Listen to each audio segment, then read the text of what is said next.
அதனால அந்த மாலைய பட்சத்தில் ஒரு சிரார்த்தம் கண்டிப்பா பண்ணணும். இது பண்ண முடியல என்னால அப்படின்னா, அஷ்டமி, பரணி ஏதாவது ஒரு 16 நாட்கள் விரதம் இருக்கணும். 16 நாட்கள் தர்ப்பணம் பண்ணணும். இப்ப என்ன மாரி இருக்கிறவங்க 16 நாட்களும் தர்ப்பணம் பண்ணுவாங்க. எங்களுக்கு ஒரு வருஷத்துக்கு 96 தர்ப்பணம் பண்ணணும். நீங்க அமாவாசை அன்னைக்கு மட்டும் 12 தர்ப்பணம் ஞாபகம் வச்சிருப்பீங்க. 96 தர்ப்பணங்கள் நாங்க செய்யணும். இது எங்களுடைய கடமை.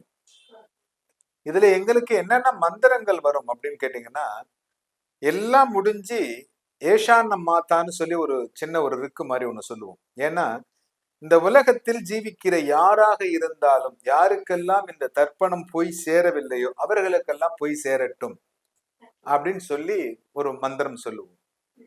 இது பிராமணன் அந்த ஆதி காலத்துல இது எதுக்காக இது பண்ணாங்க அப்படின்னா, அரசர்கள் காலத்துல இது மகாபாரத காலத்திலே இது பண்ணியிருக்காங்க. ஏன் பண்றாங்க அப்படின்னா, இப்ப உங்க வீட்ல 2 பேர் போருக்கு போயிடுறாங்க. யாரும் இல்ல.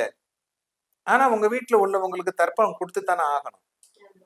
அப்ப குருவ வச்சு நீங்க தர்ப்பணம் பண்ணிடலாம். உங்க ஆட்கள் இருக்கணுங்கிற அவசியம் இல்ல. இப்ப எனக்கு குருவும் கிடைக்கல. அந்த குரு எங்க உட்கார்ந்து செய்றாரோ அது அவங்களுக்கு போய் சேரணும். அதனால அவங்க என்ன பண்ணாங்க அரசர்கள், இதுக்குன்னு ஒரு நிதி ஒதுக்குனாங்க. நிதி ஒதுக்கி ஒரு குறிப்பிட்ட இடங்களை இவங்களுக்கு குடுத்து அதிலேருந்து வர்ற வருமானத்தை இவங்க எடுத்துக்கிறது. இவங்க இந்த கங்கை கரையில உட்கார்ந்து தர்ப்பணம் பண்ணணும். ஒவ்வொரு ஊருக்கும் அந்தந்த ஏரியாவுல இப்ப தாமிரபரணியில உட்கார்ந்து தர்ப்பணம் பண்ணணும். யார் வந்தாலும் செஞ்சு வைக்கணும். இவங்களும் அதை 96 தர்ப்பணத்தை விடாமல் செய்யணும் அப்படின்னு ஏற்பாடு பண்ணாங்க. ராமன் இங்க தில தர்ப்பணபுரி அப்படின்னு சொல்லி பேரளத்துக்கு பக்கத்துல இருக்கு. அங்க ராமன் தர்ப்பணம் பண்ணியிருக்கார்.